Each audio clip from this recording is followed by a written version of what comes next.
Ngayong nandito na ang click me, kinabukasan ay gaganda. Ang ating susunod na kaya ko to kwento ay tungkol sa isang human resource practitioner. Alam niyo ba kung ano yung human resource practitioner? Sila yung nagbibigay ng payo, patnuba, suporta sa mga kumpanya kung sino ang kukunin na empleyado sa trabaho at kung sino yung aalisin. Aray, wag naman. Sila ay eksperto sa yamang tao, kaya human resources. Ang HR ng isang kumpanya ay humahawak ng pagkuha ng empleyado, pagpapatupad ng mga patakaran at pamamaraan ng kumpanya tulad ng pamamahala ng mahinang pagganap, pagliban, sick leave at mga kaso ng pagdidisiplina. Lahat ng mamamasukan ay dumaan o dadaan sa HR. Kaya napakaganda na makilala natin ngayon ang ating Kaya Ko To champion. Champion! Si Mark Joseph Cansino, isang kagalang-galang at nakaka-inspire na HR practitioner. Si Mark ay kasalukuyang nagtuturo din sa 2 tanyag na universidad at nagpapatakbo ng sarili niyang HR consultancy firm. Taga Marikina si Mark at naging biktima sila ng bagyong Ondoy noong 2009. Sa murang edad ay namulat siya sa realidad na kapos sila sa buhay. Maraming dumaang bagyo at pagsubok sa kanilang pamilya. Ngunit sa halip na paghinaan nila ito ng loob, lalo sila naging matatag at malapit sa isa't isa. Dahil sa kanyang pagpupursige sa pag-aaral, si Mark ay naging scholar ng Pathways for Higher Education ng Ateneo de Manila. O mula Ondoy, nagpunta sa Ateneo. Yung Ateneo, nasa Marikina din yun. Nakapag-aral siya ng kolehiyo dahil dito. Yan ang nagbigay daan sa kanyang tagumpay sa buhay. Sinasabi ni Mark na ang kanyang tagumpay ngayon ay dahil merong taong nagtiwala sa kanya. Yun ang nagbigay ng lakas ng loob sa kanyang magpursige. Ano kaya ang kwento ng tagumpay ni Mark? Pakinggan natin ang kwento niya. Magandang araw po sa inyong lahat. Ako po si Mark Cansino. At ngayon po, nagtatrabaho ako sa isang local company. Part po ako ng kanilang Human Resources and Organization Development Department. Habang may full-time work po ako, nagpa-part-time teaching din ako sa UP Los Baños at saka po sa Ateneo de Manila University. Tapos nung high school po ako, naalala ko nakalagay lang sa yearbook ko, nakalagay gusto ko maging college professor. So simula po dati, talagang gusto ko na po magturo. Kaya sa ngayon, habang nag-work ako full-time sa isang pribadong kumpanya, make sure ko na nagtuturo pa rin ako on the side.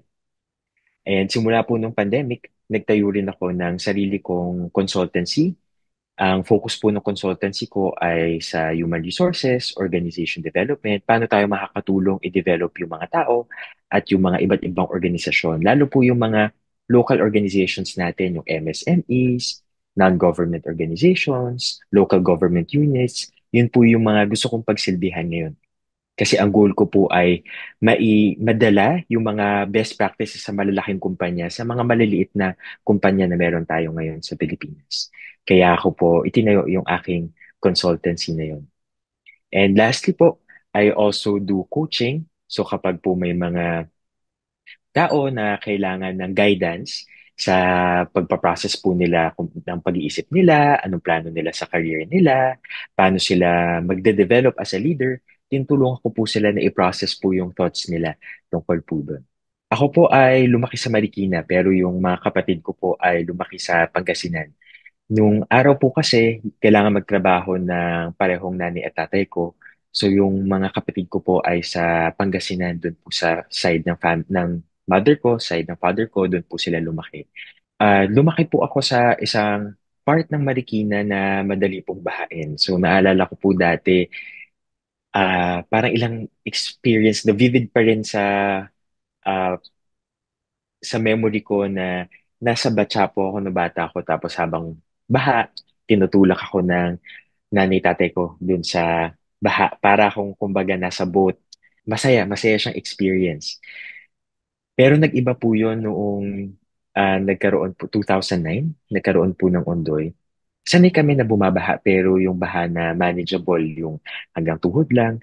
So nung Ondoy po, hindi kami prepared at all. Talagang hindi kami ready dun sa mangyayari. Kaya naalala ko noon, nagko-computer pa ako, nag-aalmusal pa ako.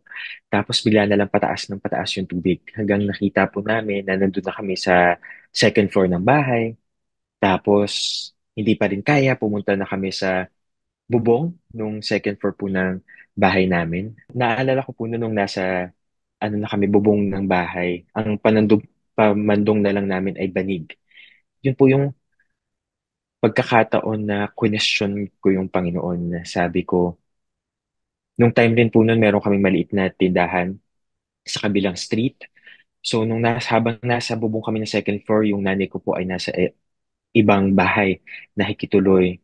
Nung hindi pa rin po kaya, so napunta po kami doon sa bahay na may third floor at dahil siksikan na sobrang dami naming tao doon, naalala ko nagstay kami sa banyo po nung bahay na yon. Kaya po simula noon, parang ang goal namin ay makalipat kami ng bahay. Fortunately naman po ngayon nakatira na kami sa bundok naman. Natakot na po talaga kami sa mababang lugar kaya ngayon lumipat po kami sa bundok. So yun po yung pinakamasasabi ko na struggle na na-experience ko. Kaya pagkatapos po nun, talagang kada ulan, iba na yung takot. Tapos parang nagkaroon nga po ako ng trauma dahil doon. And sa amin pong magkakapatid, apat kami magkakapatid, yung tatlong kapatid ko po ngayon ay nasa ibang bansa po nagtatrabaho. So alam ko po yung hindi ko nasubukan na magtrabaho sa ibang bansa kasi gusto ko po magstay dito sa Pilipinas. Bukod sa nandito na po yung parents ko na senior citizen, gusto ko po talaga na mas maglingkod dito sa Pinas. At alam ko rin po yung hirap ng mga kapatid ko na nasa ibang bansa.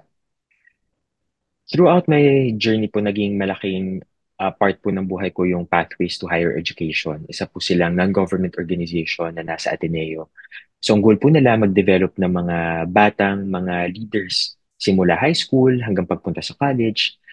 Dahil sa kanila nakapasok po ako ng UP. Parang dati po nung elementary, high school, wala naman akong inisip about doon sa mga universities. Pero dahil sa kanila natuto tayong mas mangarap, ako po yung unang miyembro ng pamilya namin na nakapasok po sa UP Diliman. At ang unang course ko po doon ay English Studies kasi po gusto kong pong magturo. So ang subject na gusto kong ituro noon ay English.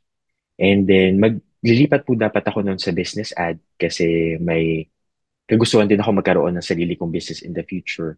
Pero nung palipat na po ako sa business administration, sinabihan po ako ng Pathways na meron daw pong willing na mag-sponsor. Pero yung gusto nilang sponsor ay nasa College of Arts and Letters dapat sa UP Diliman. Kaya po, instead na lumipat ako sa business ad, lumipat po ako sa speech communication. Kaya po ako napunta doon. So pagkatapos po nun, nagturo ako sa UP Diliman ng around 2.5 years.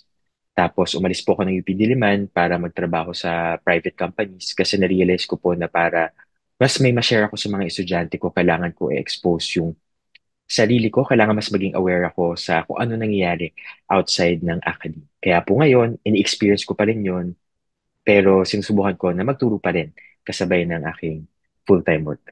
Ang pinaka natutunan ko po sa buong career ko so far ay yung iba po talaga kapag may tao or organisasyon na nagtiwala sa'yo.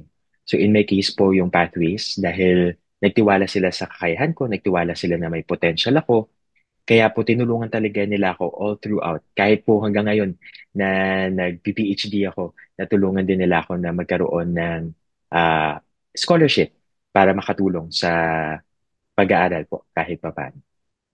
At sa mga naging trabaho ko po, hindi ko makakalimutan yung mga tao na nag-risk sa akin, nagtiwala sa akin. Pagkalabas ko po kasi ng UP Diliman, wala po akong experience sa corporate. So nagpo-provide na po ako noon ng training sa iba't ibang mga kumpanya, pero wala po ako ng actual experience sa mismong kumpanya. Pero ang isang pagkakataon po ay merong leader na nagtiwala sa akin. Tapos ginawa niya po akong manager ng human resources. So kahit wala akong experience, training niya ako, tinulungan niya ako na ma-develop yung skills ko, at dahil po doon, na-expose talaga ako sa iba't ibang facets ng HR. Dahil doon sa mga taong nagtiwala sa akin, kaya po nandito ko sa kung saan man ako ngayon. Kasi po minimake sure ko na kapag may hindi ako alam, inaaral ko talaga siya mabuti at dinidevelop ko siya. Kinukonsider ko siya as an opportunity para mas matuto ako. Kasi alam ko na yung pagkatuto ko na yun, pwede ko ma-share sa ibang tao sa pamamagitan ng pagtuturo. So para po sa inyo, kung nasan man kayo ngayon, sana matuto tayong maniwala sa sarili natin dahil meron tayong mga strengths, meron tayong mga kagalingan. Nakakalungkot lang na sa Pilipinas, no, hindi lang sa Pilipinas, siguro kahit sa ibang bansa, kapag hindi ka magaling sa ganitong bagay, parang yun yung nagiging marka mo na parang kailangan galingan mo sa bagay na yun. Sana po magkaroon din tayo ng perspective na ano nga ba yung magaling ako ngayon. May mga bagay po kasi na akala natin hindi tayo magaling, yung mga bagay natin take for granted natin, pero para sa ibang tao pala, may potential tayo, magaling tayo. So, manalig tayo sa mga ganong konting mga bagay na kagalingan natin. Dahil kapag nagtiwala po tayo sa sarili natin, may mga tao din na magtitiwala po sa atin at makakatulong na mapaganda po yung buhay po. Napakinggan natin ang kwento ni Mark tungkol sa kanyang naging paglalakbay patungo sa kanyang kasalukuyang tinatamasang tagumpay sa buhay. Siya rin ang nagsabi na napakalaking bagay ang magkaroon ng tao o organisasyon na nagtitiwala sa iyong potensyal o kakayahan. Naging susi ng kanyang tagumpay ang tiwala ng organisasyong Pathways na kanyang pamilya at ang kanyang unang boss na binigyan siya ng hamon ng kanyang nalagpasan at nagbigay sa kanya ng kumpiyansa sa sarili.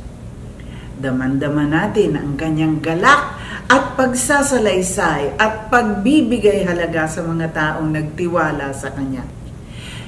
Tila hindi niya maubos isipin kung ano ang naging kinabukasan niya kung wala sila.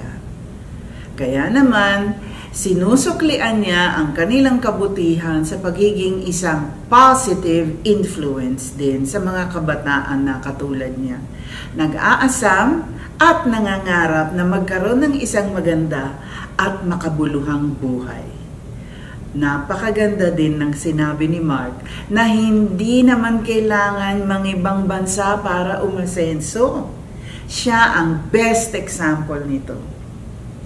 Alam nyo naman mga ka-Click Me, nagsisimula ang pangarap na to sa inyong sarili at munting pangarap ay pinalalago at pinatitibay ng mga taong handang sumuporta sa iyo. Kapag napatunayan mo sa kanila ang iyong galing at kakayahan, parang sinuklian mo na rin ang kanilang kabutihan. At sana, balang araw, ikaw naman ang magbibigay inspirasyon sa ibang kabataan. Sana marami kayong natutunang mga ka-Click Me. Hanggang sa susunod nating Kaya Ko To Kwentuhan. Click tayo sa Click Me. Bagong pag-asa para sa lahat.